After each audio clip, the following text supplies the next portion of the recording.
Hi everyone, welcome to another episode of Ron on Risk. Today I want to talk to you a little bit about the difference between insurance and investment. Let's think a little bit about how we go about shopping for car insurance. Now, for the most part, nobody wants to have insurance. We feel like we have to have insurance in case something bad happens. So for the most part, when people go shopping for car insurance, they will look at getting some recommendations from friends and maybe, looking for some providers online for somebody who can provide the policy that most suits us. Once we've done that, what we're probably going to do is looking at investing the minimal amount of resources that we can into it. So I want the cheapest option that'll give me the best cover, right? And generally speaking, we will only review our insurance when something bad happens.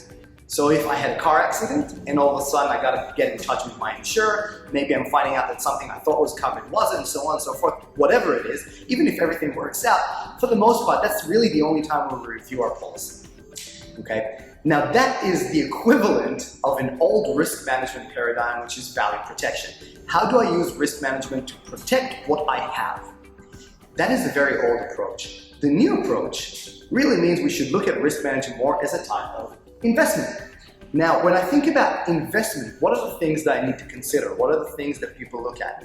First of all, it's not something that you have to do. For the most part, when people invest, it's because they want to do it. So shifting from something that I have to do to something that I want to do is going to allow me to approach it in a much better headspace and consider things better. The other thing is that when we look at investment, most of the time we look at diversifying. So we look at having a portfolio which includes different investments, where if I make a loss in one, hopefully it's offset by a gain in another.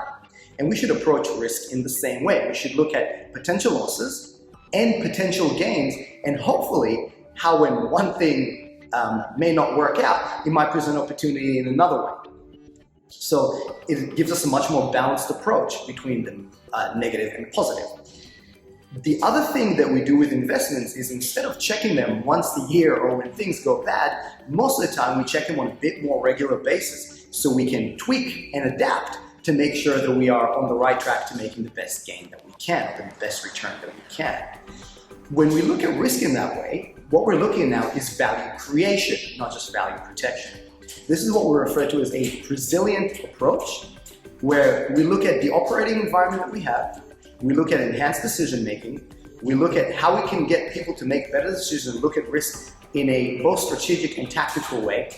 When we do that, we can start looking at it as an investment. This also means we won't be so hesitant to put resources into risk management when we understand that it's got the potential to create great value for us. So what I hope is that your organization can start adopting a resilient approach to risk. If you have any questions on how that can be done, don't hesitate to contact us at Risk to Solution.